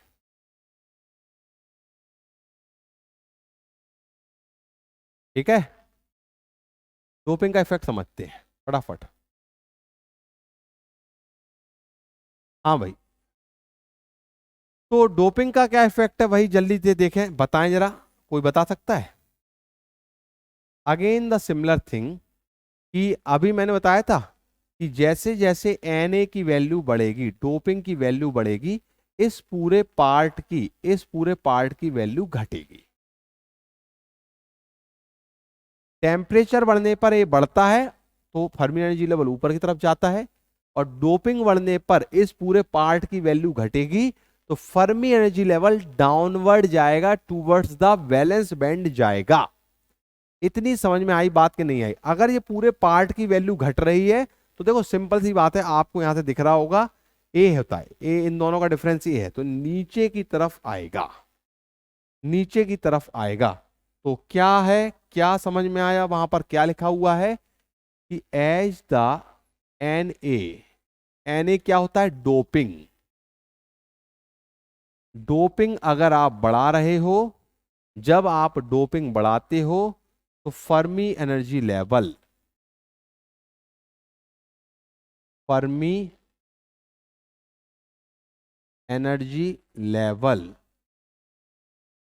मूव्स, कहां मूव करता है? टूवर्ड्स द वैलेंस बैंड और मूव डाउनवर्ड। जब आप डोपिंग बढ़ा रहे हो तो फर्मी एनर्जी लेवल नीचे की तरफ मूव करता है, बैलेंस बैंड की तरफ मूव करता है। इसमें कोई दिक्कत हो तो बताएं। ठीक है क्या? तो Fermi energy level valence band की तरफ मूव करता है, और सिंपल सी बात है, आपको फर्मी एनर्जी लेवल डाउनवर्ड मिलेगा। अभी मैंने बताया, पूरा कैलकुलेशन यहां से आया। जैसे जैसे Na की वैल्यू बढ़ेगी, इस पूरे पार्ट की वैल्यू घटेगी, और अगर इसकी वैल्यू घटेगी तो फर्मी एनर्जी लेवल नीचे की तरफ जाएगा, बैलेंस बैंड की तरफ जाएगा, डाउनवर्ड जाएगा। और अगेन द सिमिलर वे, जैसे वहां पर देखा था कि हमने एनडी को एनसी से ज्यादा कर दिया था, Fermi energy level conduction band में घुस गया था। इसी तरह एनए को अगर एनबी से ज्यादा कर दें, एनए को अगर आप डोपिंग बढ़ा रहे हो और डोपिंग अगर आपने इतनी कर दी कि एनए ग्रेटर देन एनवी कर दिया, अगर आपने डोपिंग इतनी कर दी कि एनए को एनवी से ज्यादा कर देंगे, तो आप अगर इस फॉर्मूले से देखें, अगर एनए एनवी से ज्यादा होगा तो इधर माइनस आ जाएगा। माइनस मतलब ईवी माइनस, ध्यान से देखें, अगर एनए की वैल्यू ज्यादा है तो यहां माइनस आ जाएगा, मतलब आपका Fermi energy level valence band के अंदर चला जाएगा। तो आपको क्या याद करना है? अगर Na ग्रेटर देन Nv है, then Fermi level will be, कहां लिखिए, क्या लिखूंगा? Will be inside the valence band. Fermi energy level valence band के अंदर मिलता है। अगर हमारी डोपिंग Nv से ज्यादा है तो फर्मी एनर्जी लेवल कहां मिलता है? फर्मी एनर्जी लेवल हमें बैलेंस बैंड के अंदर मिलता है। ठीक है बच्चों, चलें। तो ये हमारे फर्मी एनर्जी लेवल पर कुछ बेसिक कॉन्सेप्ट थे, और मैं आपको बताऊं, जितने भी आपके जेई लेवल के पेपर हैं, उन सभी एग्जाम में, उन सभी पेपर में जो मैंने अभी आपको थ्योरी पढ़ाई है बच्चों, अगर आप इस थ्योरी को एक बार, दो बार और तीन बार अगर आपने पढ़ लिया, जिसको एक बार में समझ में आ जाए उसको एक बार समझे, दो बार में समझ में आए, अगर एक बार में हो सकता हो ना समझ में आए कुछ चीजें, है ना, दो बार समझे, तीन बार समझे, जब तक पूरी चीजें समझ में ना आ जाए वीडियो को आप देखें, और मैं आपको गारंटी देता हूं कि मैक्सिमम क्वेश्चन जो फर्मी एनर्जी लेवल से आए हुए हैं आप कवर कर लोगे, guaranteed. You will cover most of the question come in the different exam at JEE level के सभी क्वेश्चन आप कवर कर लोगे, ये मेरी गारंटी है। पूरे वीडियो को ध्यान से देखें, समझें, और अगर आपको कुछ समझ में नहीं आए तो मुझसे जब भी हमारी लाइव क्लास होती है उसमें हम क्वेश्चन करते हैं। लाइव क्लास का टाइम कब है? लाइव क्लास कब आ रही है? दिन में 1 बजे आती है हमारी, है ना, दिन में 1 बजे आती है। तो लाइव क्लास में आप हमसे अपन डिस्कस कर सकते हैं इसके क्वेश्चन जब आएंगे। ठीक है बच्चों, चलें तो फिर यहाँ पर अपनी क्लास को हम बाइंड अप करते हैं। आई होप आपको फर्मी एनर्जी लेवल पूरा समझ में आया होगा। अगर एक बार अगर मैं समझ नहीं आया तो एक बार और वीडियो को देखें बच्चों, समझ में जरूर आएगा। मैंने बड़ी आसान सरल भाषा में आपको समझाने की कोशिश की है। ठीक है बच्चों, चलिए तो मेहनत कीजिए बच्चों, सिलेक्शन होगा। मिलते हैं अपने नेक्स्ट क्लास में, जब तक के लिए धन्यवाद, नमस्कार।